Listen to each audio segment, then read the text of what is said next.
아. 어머머머. 아 진짜 귀엽다. 진짜 귀엽다니까. 아빠, 개미 먹어? 뭐? 불개미 먹어? 그걸 약으로 먹는 사람도 있지. 설레이는 마음으로 달려. 아 너무 귀여워. 어떡해. 네, 그때만 해도 우리 건주가 어린이 영화라고 그러냐? 네, 맞습니다.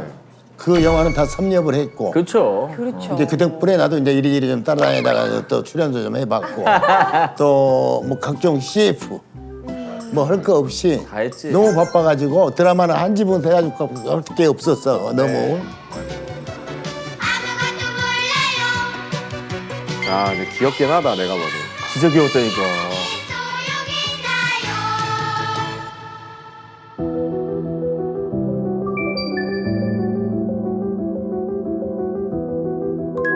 끝났다. 응? 왜? 뭔가 일이 계속 끊기더라고요. 그래서 이게 왜 이럴까 도대체. 아니 방송 섭외도 많이 들어오고 방송도 많이 하고 뭔가 하려고 치면 이상하게 그냥 기다렸다는 듯이 일이 끊겨버리는 거예요. 찾아가서 부탁도 해보고 저 좀 써달라고 정말 막 빌어도 보고 그랬어. 오디션도 미친 듯이 보고 뭘 했는데도 안 되니까 아무것도 나는 그냥 할 수 없는 사람 같이 제가 너무 느껴져서 많이 힘들었죠 그때. 네. 힘드셨구나. 이게 왜냐면 될 듯 될 듯 하면서 안 되는 게 제일 가슴 아픈 거잖아요. 그럼요. 네. 그런 일들이 있었으니까. 우리는 또 불러줘야지 일할 수 있는 사람들이다 보니까. 그렇지. 네.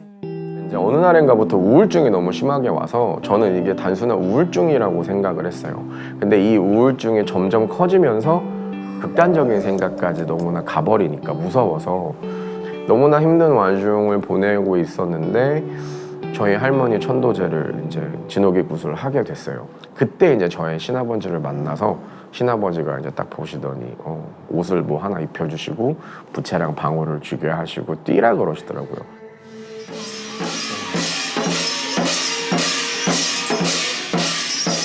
근데 그때부터 막 뛰기 시작했는데 뭔가 되게 속이 막 후련하고 막 뭔가 막 가슴에서 뭔가 막 이렇게 뭐 울컥한 게 올라오고 막 눈물도 나고 그러더라고요. 진짜.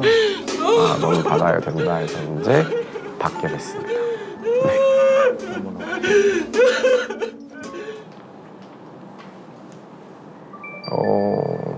모르겠어요. 그냥 가족하면 뭐 엄마, 아빠, 뭐 동생, 누나, 형 막 이렇게 보통 얘기하는데 저는 가족하면 그냥 우리 큰 고모, 작은 고모, 할머니 항상 이게 먼저 어렸을 때부터 나왔던 것 같아요. 왜? 근데 이제는 할머니가 돌아가셨으니까 큰 고모, 작은 고모, 작은 고모부라고 할 수 있겠네요.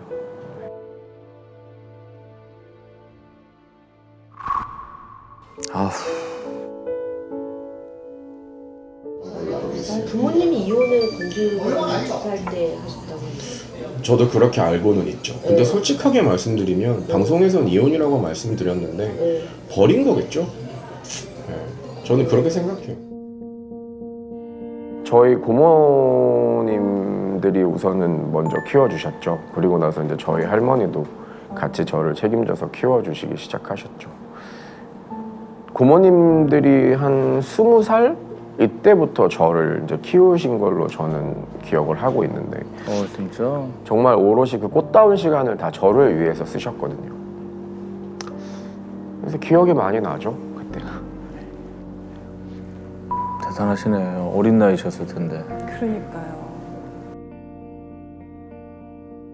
예뻐해 주시고 사랑해 주셨다는 것도 느낄 수 있었고 할머니랑 고모들이 얼마나 저한테 헌신을 많이 해주셨다는 걸 알고 있기 때문에.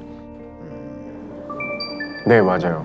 저희 고모님들이 이렇게 제가 스케줄이 굉장히 많으니까 왜 큰 이민 가방 같은 거에 정말 제 의상, 옷들을 막 다 담으셔서 그 무거운 거를 이렇게 끌고 또 한 손으로 저를 안고 이렇게 움직이시면서 저를 이렇게 케어를 해주시고 촬영장에 다녀주시고 하셨던 게 저는 아직까지 너무 선명하게 기억이 나죠. 고생 많이 하셨을 거예요, 그때. 많이 하셨죠. 아 매니저님을 해주셨나 보다. 그렇지. 매니저 역할을 하신 거지. 매니저, 코디 뭐. 아무래도 어렸을 때부터 부모님이 데리고 다니고 이렇게 되는 게 어떻게 보면 너무 당연한 건데 저 같은 경우는 이제 고모님들이 저를 데리고 다니셨기 때문에 왜 쟤는 부모님이 안 다니고 고모가 다녀? 뭐 이런 말들도 들으셨고 그러니까 누구보다 저한테 너무 좀 헌신적이셨고 좀 강한 분이셨어요. 되게 강한 분이셨어요. 그러네. 그 실질적으로 고모님들이 부모님 역할을 하신 거네요. 네 맞아요. 그죠? 그러니까 저 이제 한참 막 이제 방송할 때 고모들이 그때 진짜 딱 따지고 보면 막 19, 20살 때셨어요. 와. 근데 저를 안고 막 이렇게 다니셨으니까 그때는 몰랐는데 지금 생각하면 너무 죄송하죠. 그때 나이를 아니까 우리가 얼마나 놀고 싶고 사실은 꾸미고 싶고. 저도 그랬으니까 그 나이 때. 이제 할머니야 뭐 예전에 돌아가셨고 고모님들의 반응은 너무나 반대를 많이 하셨죠. 절대 안 된다.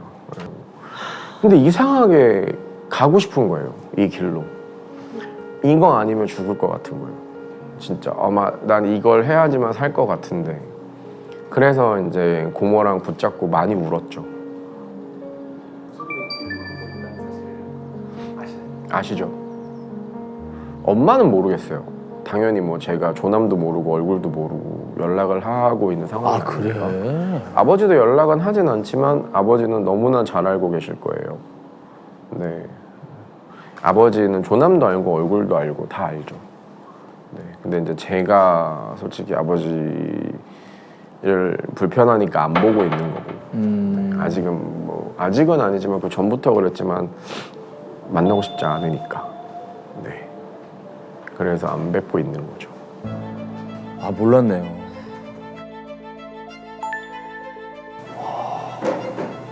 무슨 사연이 있었을까?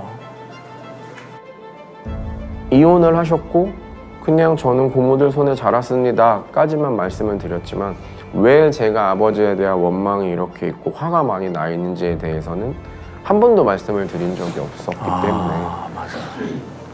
근데 이게 왜 나만 이렇게 힘들게 살아야 되지?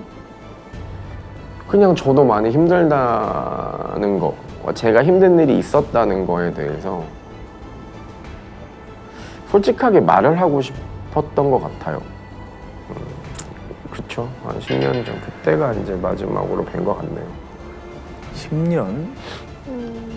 아니 그럼 아버지하고 10년 동안 아예 연락을 안 했어요? 할머니 돌아가시고 나서 할머니 장례식 때 마지막으로 뵙고 네, 안 보고 있어요. 네. 아 진짜? 그러니까 뭐 어디서 뭐 하고 사시는지는 알고 있고 솔직히 몰라요. 네. 모르는 것도 있고 알고 싶지 않은 것도 있고. 더 솔직하게 말씀드리면 지금은 알고 싶진 않아요. 사실 절연한 상태네 아예. 네, 거의 그렇죠. 네. 아버지로서의 책임감을 다하지 못했다는 것. 네. 그리고 제가 너무나 제 목숨만큼 아끼는 우리 고모들한테 저를 믿기로 금전적인 요구를 했다는 것. 이런 것들이 저를 정말 극도로 화가 나게 만든 것 같아요. 한참 또 활동하고 계실 때 일어나요? 그럼요. 뭐 방송 활동할 때도 그랬고요. 내색을 안 하고 말을 안 했을 뿐이지. 네, 뭐 얼마 전에도 작년에도 뭐 네, 이미 뭐 한바탕 또 휩쓸고 가셨기 때문에 그냥 무책임했어요. 비겁했고. 그래서 이번에도 저 이제 무당 되고 나서도 이제 또 이제 뭐 그런 걸 요구를 하셔서 제가 이제 무시를 했더니 뭐 연예부 기자를 만나셔서 뭐 터트리겠다. 뭘 터트리냐? 터트리시라고 마음대로 하시라고. 제가 그랬어요. 마음대로 하시라고 그랬어요. 그냥 마음대로 하시라고. 하고 싶은 대로 하시라고. 그냥 저는 그랬어요. 뭐 저한테 뭐 해주신 것도 없고 그런 아버지지만 그냥 좀 나 좀 놔두면 안 되나? 그냥 이런 생각만 했어요. 그러니까 저는 아버지한테 뭘 바라는 게 없어요. 제가 아버지한테 뭐 돈을 달라 그러기를 해요. 뭐 날 키워달라 그러기를 했어요. 이런 건 없는데 왜 아버지는 나한테 이렇게 요구하는 게 많지? 근데 내가 그걸 들어주지 않으면 이제 저희 고모들이 힘이 드시는 거죠. 아니 이건 지금 처음 하시는 얘기 같은데. 그러니까 이런 정말 개인적인 얘기는 제가 정말 처음 이렇게 저도 처음 들어요. 네, 기사로도 하는 확인 얘기라서 네. 어떻게 보면 이제 또 이 방송을 아버지가 보시고 되게 화가 많이 나실 수도 있을 것 같다라는 생각은 했는데 저 얘기 왜 하느냐? 네. 근데 어쨌건 한 번은 좀 해야 될 것 같은 생각도 자꾸 들고 제가 이렇게 하고 넘어가야 뭔가 아버지와의 관계가 조금 개선이 되거나 아니면 아예 지금보다 더 악화가 되더라도 뭔가 한 번은 좀 털고 짚고 네, 넘어가야 될 문제라고 생각을 했어요. 아까 건주 씨 얘기 들어보니까 아버지가 이제 건주 씨를 믿기로 고모들한테 금전적인 요구를 하셨다고. 그러니까 저를 믿기로 하신 것도 있었겠지만 그냥 뭐 건주가 돈 잘 버니까 너네만 그렇게 잘 먹고 잘 살면 안 되지 않아? 약간 그렇죠. 이런 식으로 네네. 말씀을 하셨는데 저는 솔직히 그렇게 제가 잘 먹고 잘 산 적이 없거든요. 오히려 고모들이 저한테 더 많이 해주시면 해주셨지 제가 고모들한테 정말 막 고모들 풍족하게 쓰시라고 용돈을 한번 제대로 드린 적도 없었고 그게 저는 아직까지도 되게 한이거든요, 마음이. 그래서 이제 고모들한테 그렇게 말씀을 하실 때마다 너무 힘들더라고요. 고모들은 어떠셨어요? 고모들은 이제 저한테 피해 올까 봐 그냥 알아서 안 하려고. 알아서 네, 쉬쉬하시고 저 몰래 하셨던 것도 많으실 거예요. 저도 같은 아버지로서는 좀 이해가 되기 쉽지 않은데요. 네. 아이고 참. 어렸을 땐 너무나 무서웠고 지금은 나한테 너무 한스러운 단어? 다른 아버지들이랑 그렇게 다를까? 그냥 너무나 단순했던 것들이었던 것 같아요. 같이 일어나서 뭐 쉬는 날에는 같이 목욕탕도 가고 다녀와서 같이 맛있는 것도 먹고 막 이런저런 얘기하면서 뭐 그냥 일상적인 대화들 뭐 식사는 하셨는지 뭐 필요하신 건 없는지 그냥 너무나 평범한 것들인 것 같아요. 약으로 먹는 사람도 있지. 하여튼 네 엄마도 알아줘야 돼. 하여튼 우리 순돌이는 앞으로 이제 큰 효자 될 거야. 걱정 마라 아빠. 내가 집도 사주고 차도 사주고 맛있는 불가리 무대 많이 사줄 거야. 이면식 선생님이 진짜 아빠 역할을 하셨네. 어떻게 보면 드라마로. 네, 맞아요. 그죠? 그때는 제가 어린 나이기도 하고 무슨 힘이 있겠어요. 지금은 어떻게 보면 나이도 있고 저도 성인이고 그러니까 아버지랑 뭐 맞서 싸우겠다 막 이런 뜻이 아니라 아버지와 이제 좀 동등하게 대화를 할 수 있는 아버지와 아들로서 야, 언제쯤 그 어디 가서 우리 아버지 너무 멋있다라고 말을 할 수 있는 아버지가 되실 수 있을까? 뭐 어쩌다가 만날 수 있는 기회가 됐을 때 만났을 때 이제는 조금 변하시지 않으셨을까? 뭔가 좀 나한테 멋있는 아빠의 모습을 보여주지 않으실까? 아 전혀 몰랐네.